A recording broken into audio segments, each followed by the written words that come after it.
barflies, and beverage adventurers. I welcome you to Chug Chow, the podcast that bellies up to America's most legendary dive bars and neighborhood watering holes. I'm Todd Newton. This is the podcast based on my book, Chug Chow, the Tattooed Traveler's 50 favorite dive bars and food joints across America, available at chugandchow.com. And now I take you to Las Vegas, to a beautifully worn-in joint where the bar top has more character than a New York Times bestseller. I'm glad you're here. Let's go to Frankie's Tiki Room in Las Vegas.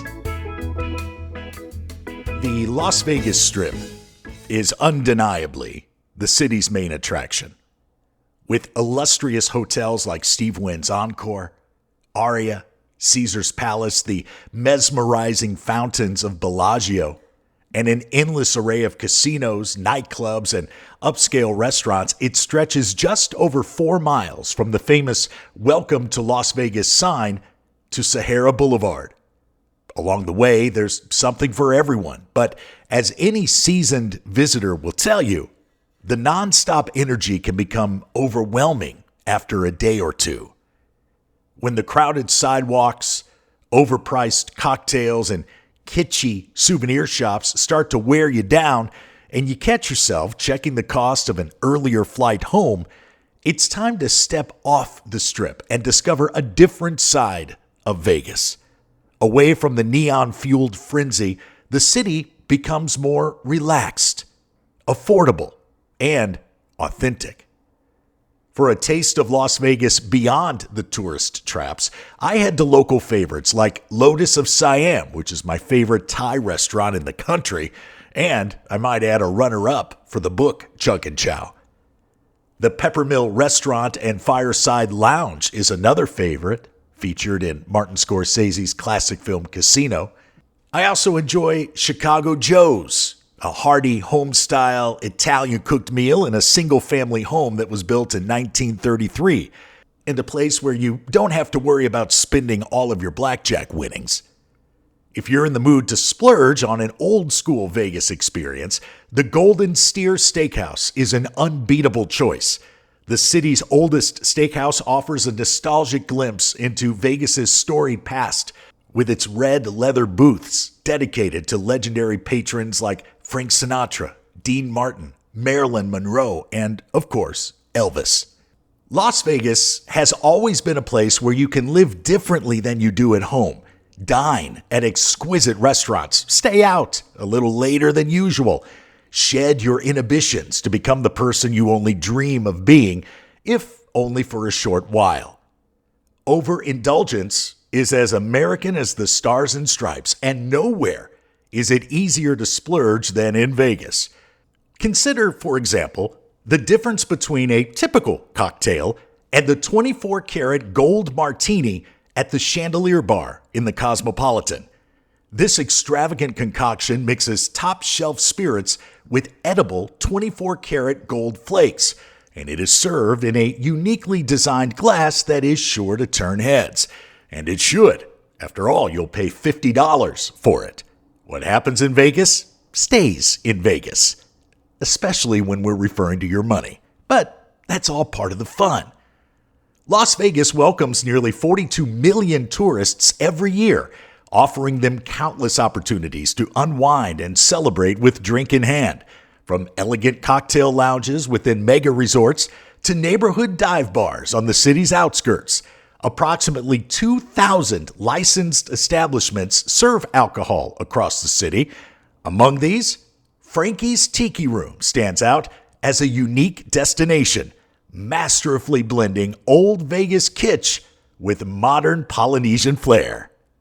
Located next to a gas station off the I-15 freeway, Frankie's Tiki Room opened its doors in 2008. While the establishment may be relatively young, it occupies a building that dates back to the 1950s and housed the original Frankie's Bar and Cocktail Lounge. P. Moss, the current owner, who also operates one of the city's most beloved dive bars, the Double Down Saloon, we'll speak to him about that, chose to preserve the Frankie's name as a tribute to this Vegas drinking institution. P. Moss, the owner, joins us now on Chug Chow. Now, P, I have been to Frankie's Tiki Room. I have been to the Double Down Saloon in Vegas. I have not yet visited the Double Down Saloon in New York City. I have to add that one to the list. Okay, well, I mean, what a lot of the sharp people are doing is they go to both the Double Down Saloon in Las Vegas and the Double Down Saloon in New York City on the same day. Look at that. It's a badge of honor. That would be true tattooed traveler living there, and completely doable. You go to the one in New York City, you stay till about, 9:30, 10 o'clock, and then you head to JFK.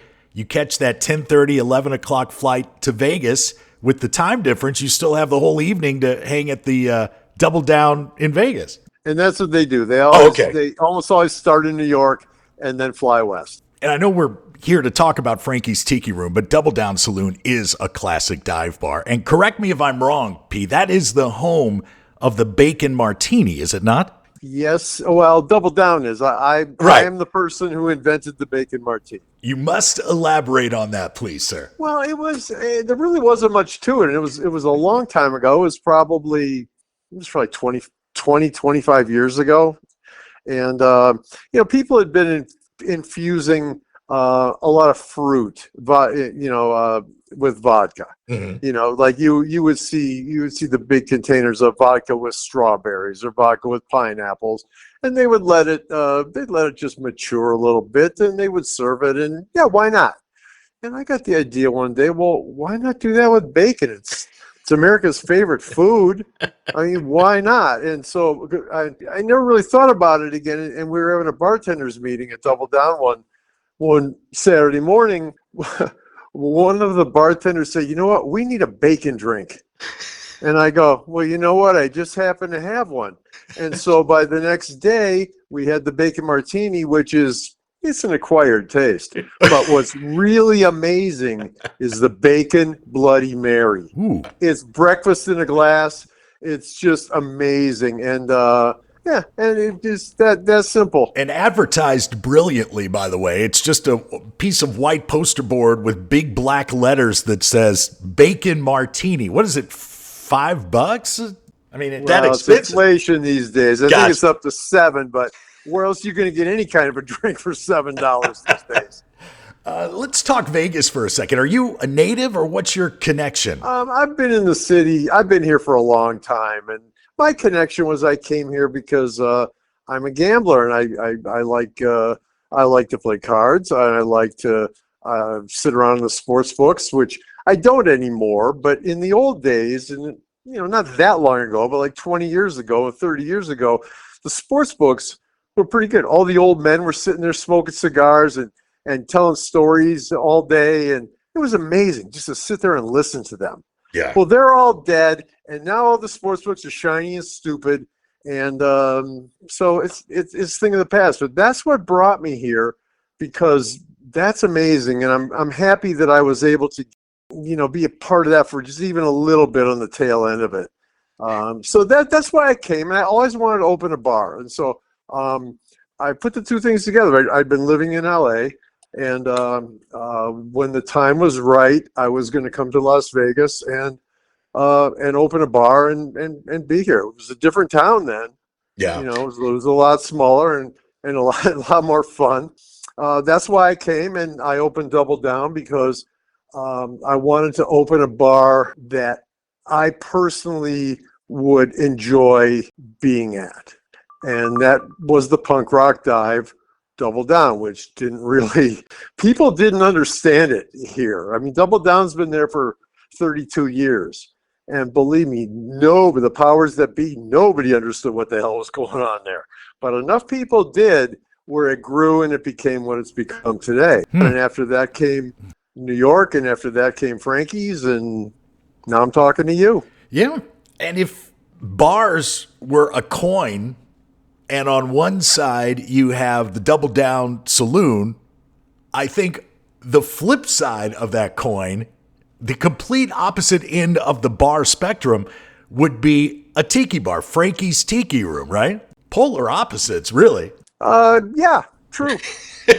Absolutely. So let's talk about that, because clearly you're passionate about the tiki world because you went all out with this place.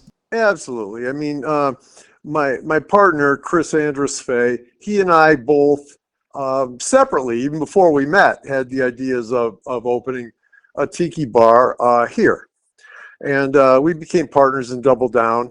And we realized that the time was finally right to do this, but we needed to have a place. We need to have the right place for what we wanted to do. We didn't want it to be big. We didn't want it to have windows. We didn't want it to have a kitchen. It just needed to be a comfortable, dark, beautiful place.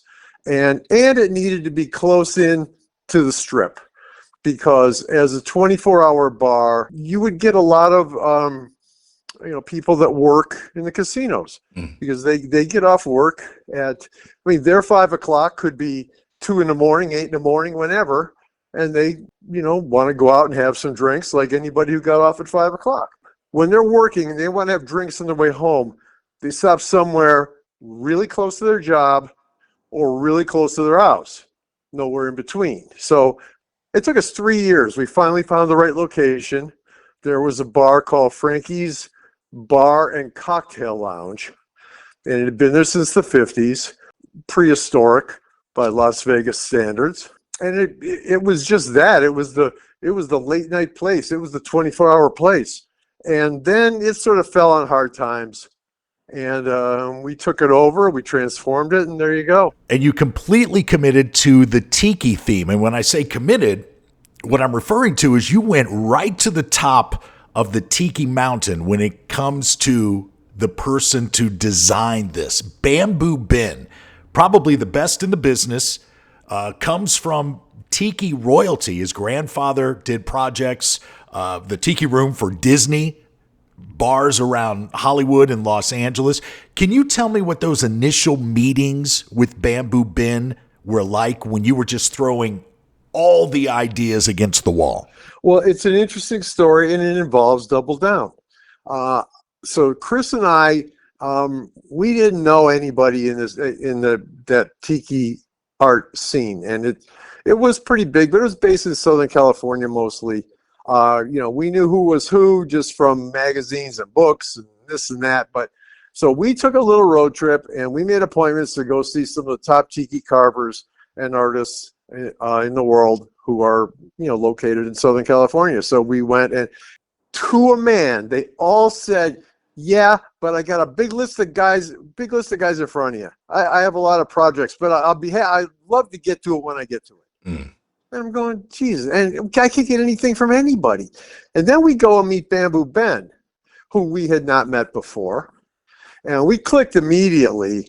And then he got on the phone and told all the artists that had blown us off, hey, you guys really want to be involved in this. And we shot to the top of everybody's list, just like that. So before Bamboo Ben built anything, he did that. What a display of influence. One phone call from Bamboo Ben and the tiki heavens open up for you guys. They did. They absolutely did. And then, what happens, in Las Vegas, because it's different than most other cities when you buy a bar, because there's usually gaming involved, like video poker machines. And so your application process and all the approvals that you need, it takes at least 6 months, right? From the time you sign your deal until the time you actually it can be yours. You don't tell anybody that you bought this, because it's not fair to the guy who sold it, because he's going to lose his customers, he's going to lose his staff. So you keep your mouth shut. So Bamboo Ben and I, he's the only person that we told. They knew we had a place, they didn't know where it was. So Ben and I would go in, and we'd have a couple of beers, just as two guys having beers. And meanwhile, he's making sketches on bar napkins. So the whole place is designed on bar napkins. And there we go. And everything in that place is original. I mean, everything is a piece of original art, from the chairs to everything on the walls to what you might call wallpaper is like 125-year-old tapa cloth, which is a Polynesian burial cloth. Wow. That's really interesting. Yeah, it's the kind of place where you can go in there 3, 4, 5 times and always discover something new on the walls, or certainly a new drink that catches your eye. We'll talk about that in a moment. From the moment you take ownership till it's ready for business, till it's the Frankie's Tiki Room we know today, what kind of turnaround is that? Permits aside, I'm just referring to the decor. Yeah, let me answer your question first, then let me backtrack. The day we got the key, and the place was still, what it used to be. Mm-hmm. Bamboo Ben came in, and he went in 35 days, went from what it used to be to gutting it to rebuilding it, and we were open in 35 days. Unheard of, right? In the bar industry, you can't even open a cookie cutter sports bar in 35 days. You guys pulled off a miracle. Let me shift to the menu here. The Polynesian Poly Driver, tongue twister. The Polynesian Pile Driver, the Sea Hag, the Tangerine Speedo. These are some of your original classics. And you guys put the recipes up on your website. A lot of bars don't do that, if any bars, really. No, we don't. But we've got a book, as you know, called Liquid Vacation. Mm-hmm. Which is basically a little bit of Las Vegas tiki history, Frankie's Tiki history, and 77 drink recipes.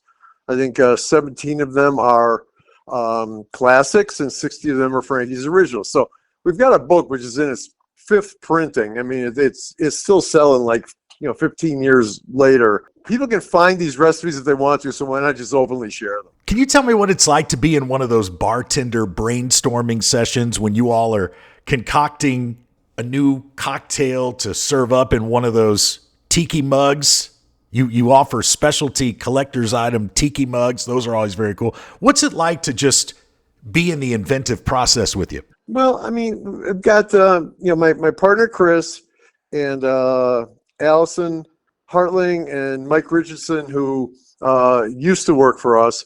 They're the geniuses that put these together. So basically, when they would each come up with drinks on their own, we didn't have to do any tinkering. These guys are really, really good.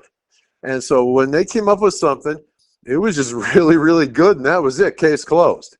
So it was a lot more simple than you might think. Yeah. I'd still like to be in on those meetings, though.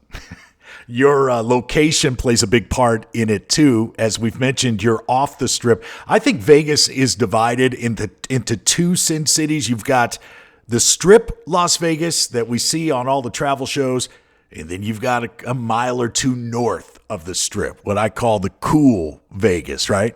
Your place, Atomic Liquors, the dark places where as soon as you walk in, you feel as if you're getting at least a taste of what Vegas used to be like in its heyday. It's harder and harder to find that. I know what you're saying, and I agree with you, and I would love it if there was more of that left, but it just keeps disappearing, and there's really not much of it left, which is really sad because basically you get away from the Strip, and Las Vegas looks a lot like Orange County. And that's not a compliment. P. Moss, owner of Frankie's Tiki Room in Las Vegas. I love what you're doing, man. I love the tiki culture, and you have really, really nailed it. You've crushed it. I've enjoyed every evening I've spent at your place.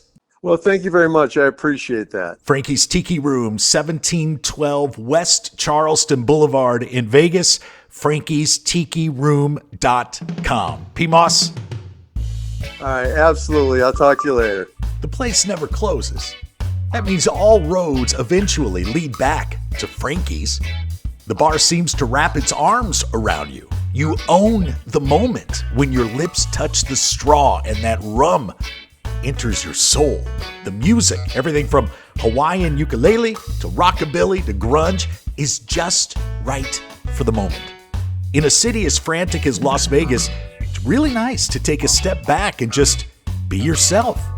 For these reasons and many more, numerous patrons, myself included, have deemed Frankie's Tiki Room the ideal capstone to an unforgettable night out. I hope I've given you a little inspiration for your next bar crawl, maybe introduced you to a new watering hole that deserves a spot on your drinking bucket list. If you loved this episode of the Chug Chow podcast, here's how you can help us spread the word. Hit that subscribe button wherever you're listening, and if you've got a minute, leave us a nice little review. Your 5-star ratings and your words help fellow bar enthusiasts and liquid adventurers discover our show, which means more love for these amazing establishments. They keep America's drinking culture so authentically diverse. And speaking of spreading the love, don't forget to pick up my book, Chug Chow, The Tattooed Traveler's 50 Favorite Dive Bars and Food Joints Across America. It's loaded with even more great finds, and every single book sold puts 10 meals on the table for families in need. So you're not just feeding your own thirst for adventure, you're helping feed others too. Until next time, keep exploring, keep toasting, and remember, the best drinks are the ones shared in good company in places that feel like your own neighborhood, even when you're miles away from home. I'm Todd Newton. Travel safely. Chug Chow is produced by the host with the most LLC. All rights reserved.